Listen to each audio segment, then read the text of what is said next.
que seria eSports? Quais contratos os jogadores de games devem assinar? As equipes devem firmar contrato de trabalho com os jogadores? A legislação brasileira do esporte é aplicável ao eSports?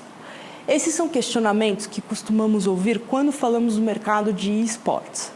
A minha proposta é responder esses questionamentos e trazer informações para vocês sobre os contratos de jogadores no mercado de eSports. Meu nome é Daniela Vendramini, eu sou advogada e também especializada em Direito Desportivo. Sem desmerecer a época do pinball e nem mesmo a era de ouro dos games, que compreende o período do auge da empresa Atari, nós vamos começar a palestra na década de 90.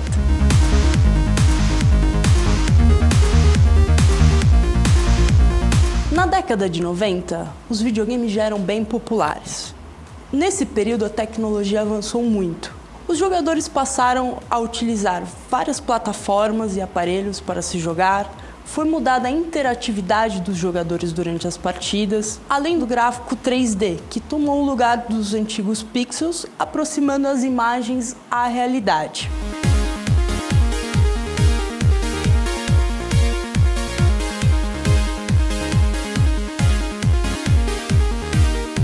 O mais importante de tudo isso é que foi modificada a conectividade dos aparelhos. A internet permitiu que vários jogadores pudessem acessar uma mesma partida simultaneamente. Esse acesso ficou conhecido como multiplayer online. Atualmente, 62% dos jogadores jogam online ou contra alguém presencialmente. Esse foi o ponto de partida para que o eSports acontecesse.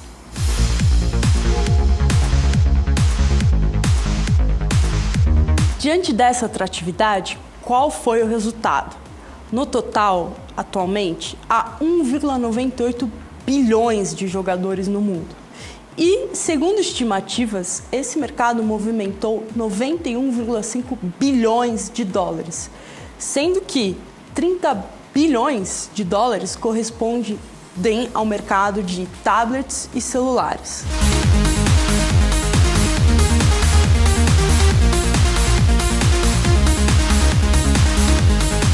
Agora vamos ver o ambiente em que as partidas ocorrem. Alguns campeonatos já se tornaram grandes eventos. Eles acontecem em locais que abrigam grande quantidade de público. Um palco é montado para os jogadores e equipes que irão realizar as disputas. Nesse espaço são conectados vários computadores, sendo um para cada jogador. Com o início da partida, o show acontece. As equipes passam a se enfrentar simultaneamente enquanto o público acompanha tudo por grandes monitores, torcendo para diferentes equipes e, ao mesmo tempo, ouvindo a emocionante narração dos comentaristas. O objetivo nas partidas dependerá dos jogos que estão disputando. Em tão pouco tempo, foram tantas mudanças que é difícil prever as próximas. O que sabemos é que os videogames já estão enraizados em nossa cultura. Então, eSports, abreviação de esporte eletrônico, consiste na disputa de jogos de videogames.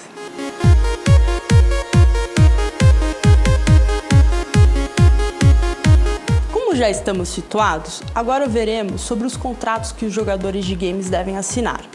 Para isso, eu vou pegar emprestado a história da empresa Riot, que desenvolveu o jogo mais popular do mundo, o League of Legends.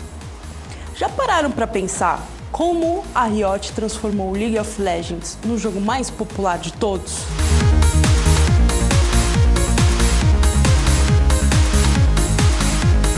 Riot Games é a fabricante do jogo League of Legends.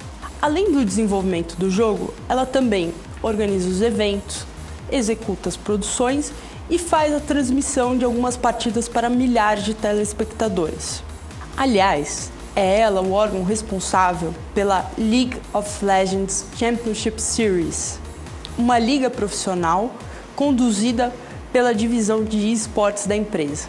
Para se evitar atrasos no pagamento dos jogadores, aliciamento, troca-troca de jogadores de equipes durante um mesmo torneio e também deduções não aprovadas nas premiações, a Riot Games emitiu um padrão de regras a ser inserido nos contratos dos jogadores. O motivo disso? Perceberam que a veiculação desse tipo de notícia era prejudicial à indústria em desenvolvimento. Eles entenderam que a profissionalização da indústria estava intimamente ligada à existência de regras claras dos torneios e das ligas. Pois bem, diante desse cenário, o mais importante é que os contratos com os jogadores sejam completos, específicos e direcionados à indústria, além de respeitarem as normas nacionais e internacionais e as regras da modalidade. Os contratos com os jogadores são essenciais. Eles devem beneficiar tanto as organizações quanto os jogadores. Este é provavelmente um dos documentos mais importantes que os jogadores vão assinar nas suas carreiras, relativamente curtas, mas esperançosamente lucrativas. Afinal, e que contratos são esses? Os jogadores assinam com os proprietários das equipes, os provedores de transmissão, as ligas e os patrocinadores. São vários contratos que eles assinam. Certamente esse emaranhado causa dúvidas sobre as questões legais envolvidas.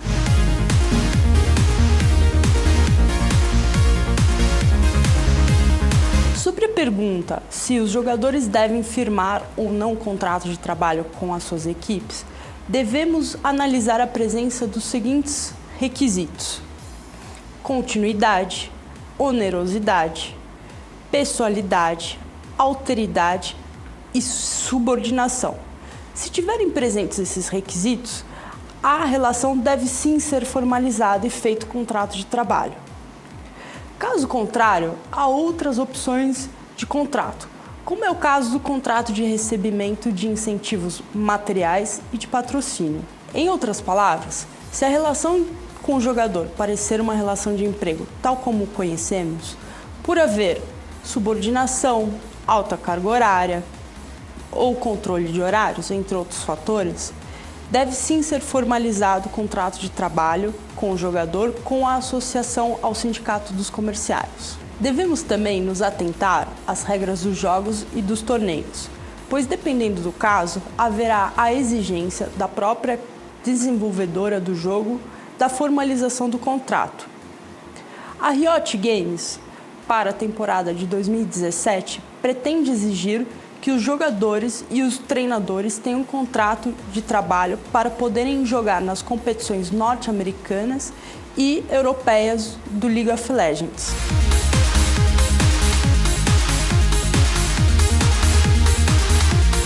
No Brasil, a norma geral sobre esportes é carinhosamente conhecida como Lei Pelé. A norma de 1998 já passou por diversas alterações e em breve, se tudo der certo, será revogada para dar espaço a uma nova Lei Geral do Esporte. O anteprojeto já foi apresentado ao Senado. Infelizmente, a norma, tal como temos hoje, dificulta o reconhecimento do e-esporte como esporte e a adequação de suas peculiaridades à norma. De qualquer modo, relevante dizer que os juristas que participaram das reuniões para apresentar o anteprojeto para uma nova Lei Geral do Esporte não ignoraram o mercado de 61 milhões de gamers no Brasil. É possível sim a aplicação da Lei Pelé ao esportes. No entanto, diante das particularidades, simplesmente haverá momentos em que ela não se enquadra. Recomenda-se, no que for possível, aplicar sim a Lei Pelé. Até mesmo porque a tendência é que em breve nós tenhamos uma nova Lei Geral do Esporte, que reconhecerá o esportes como uma modalidade.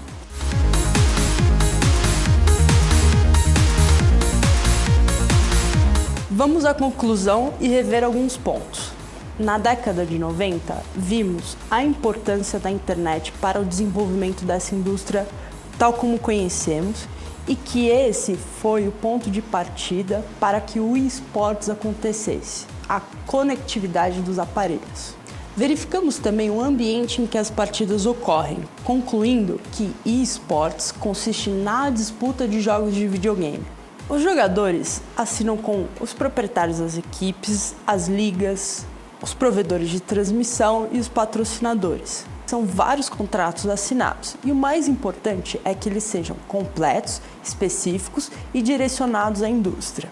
Lembrando que estamos lidando com um dos momentos mais importantes dos jogadores e o acerto de expectativas é muito importante, além do fato de que ter regras claras compromete e promete o desenvolvimento dessa indústria. Sobre o contrato de trabalho com os jogadores, devemos sempre analisar se a relação parece uma relação de emprego. Se sim, formalizar isso. No entanto, há outras opções de contratos que podem ser firmados.